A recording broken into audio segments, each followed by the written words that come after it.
Complex numbers, or sometimes we call complex numbers imaginary.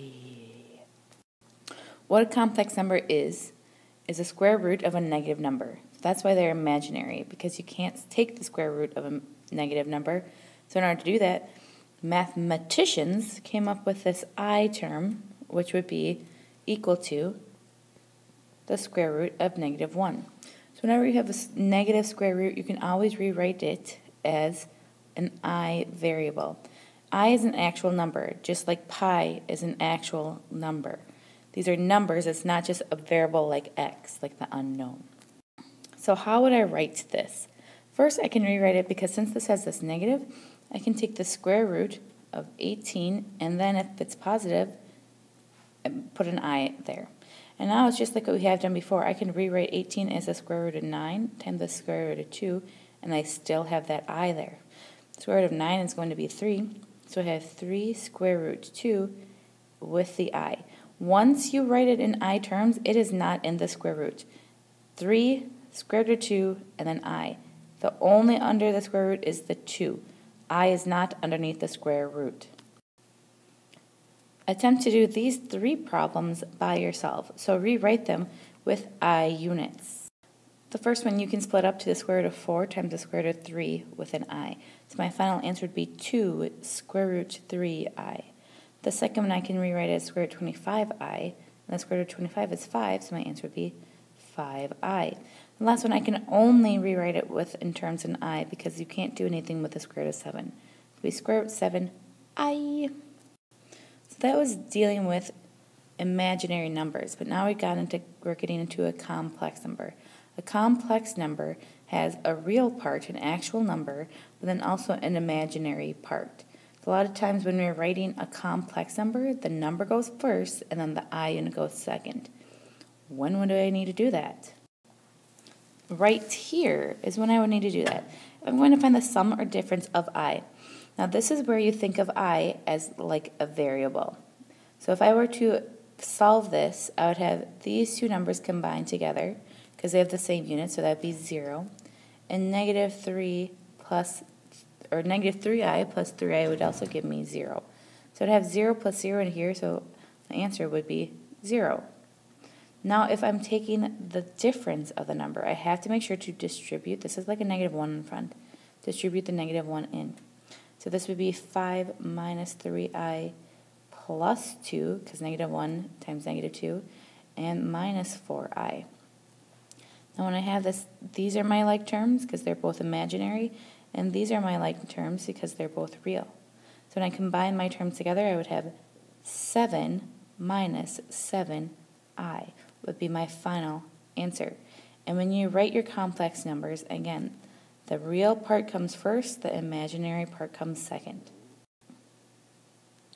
I want you to pause the video and attempt these 4 problems by yourself. The first one would be 4 minus I. The second one, you had to first distribute your negative 1 in, and your terms would be these right here. And I combine, I would get negative 2 plus 7i. C, again, you have to distribute your negative in. I would always write out this step right here. So a lot of people miss this point or these points because they do not write out this step right here to distribute the negative. And then you could either leave your answer like this, 0 plus 12i, or just 12i. And same goes for the last one. My 2 real numbers cancel out, so that gives me 0. And then 9i plus 9i will give me 18i. So either answer is what I would accept. Well, that's all fun and dandy. But when we're multiplying, it gets a little bit more confusing. So if I have square root of negative 1, that's equal to I. Now if I have I times I, that would be equal to square root negative 1 times square root negative 1, which is equal to negative 1. So yes, there is only one time where you can take something squared and have it be equal to a negative number, and that's the imaginary number. Now if I had I squared times I, that would be equal to a negative 1, because that's my I squared, times square root negative 1. So that means I cubed would be equal to a negative square root of negative 1. If I had I cubed times I, that'd be equal to a negative square root negative 1 times a negative square root 1, which would be equal to a negative times negative 1, which would be equal to 1. So, I know this is confusing, so I would write this down to help you remember. A little shortcut here.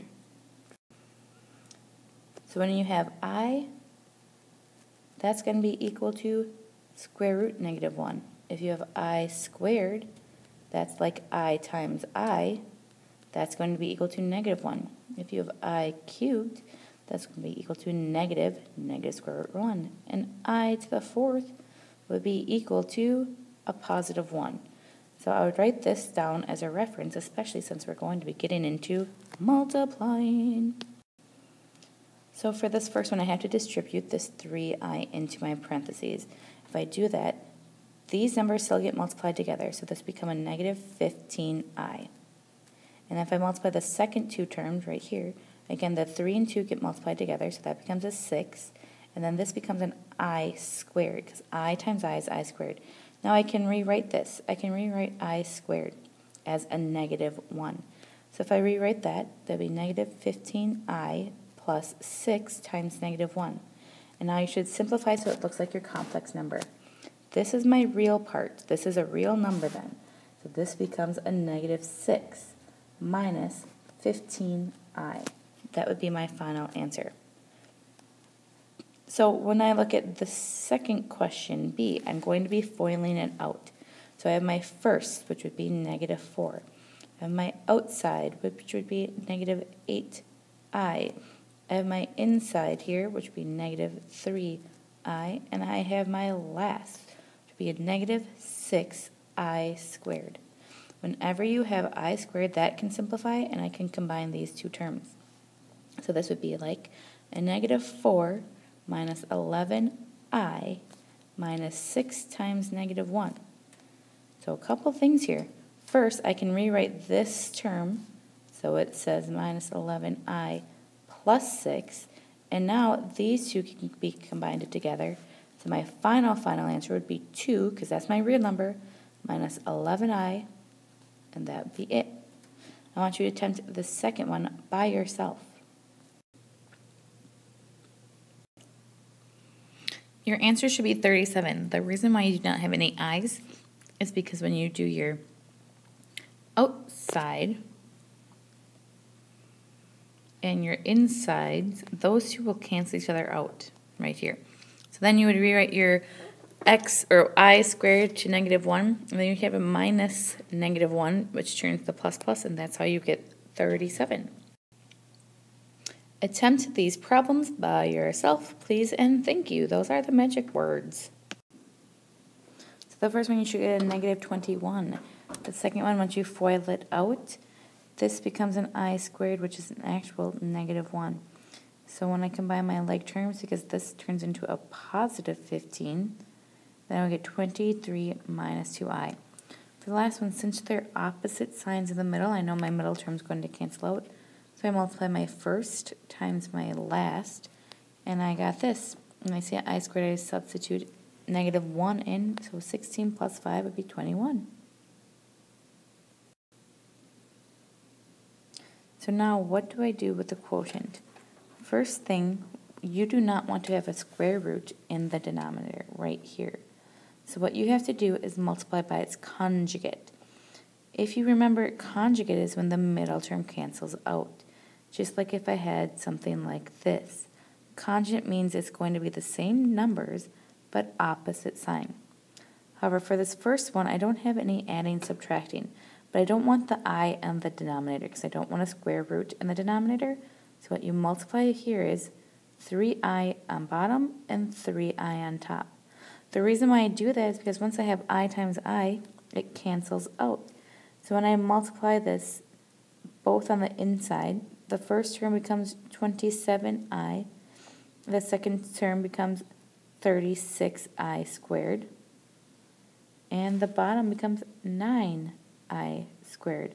Now wherever you see an I squared, you can replace that with a negative 1, like so. So my top would actually become a negative 36 plus 27 I over 9. Now I can still simplify this because on the top I can actually factor out a 9 because they're all divisible by 9. So I have 9 over negative 4 plus 3i over 9. So these two cancel each other out. So my final answer would be this right here. Now for the second one, you have to multiply by its conjugate. So the conjugate would be, again, same two numbers. So it's going to be 1 and 4i, except this says minus, so this has to say plus. So the top you have to FOIL out. So your first would be 2, because 2 times 1 is 2. 2 times 4i will give me a positive 8i. 3 times 1 will give me 3i. And 3i times 4i will give me 12i squared.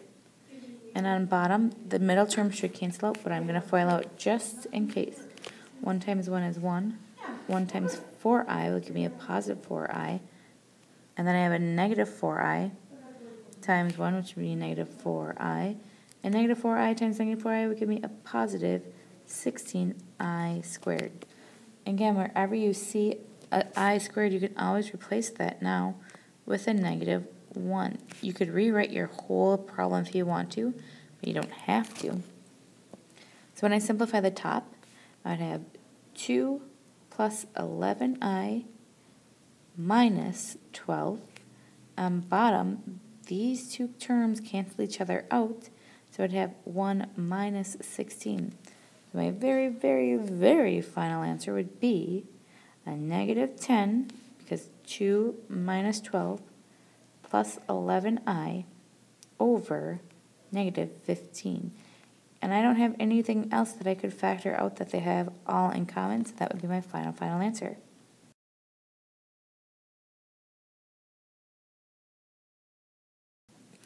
And last but not least, what if I have a problem like this and I'm solving for this quadratic?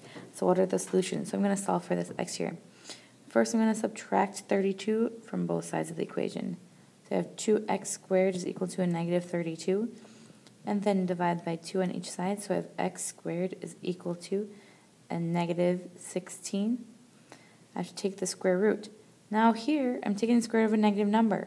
Remember, I can still simplify this because now we know of an imaginary number. So I'm going to have x is equal to, whenever you take the square root, you should always have a positive and negative.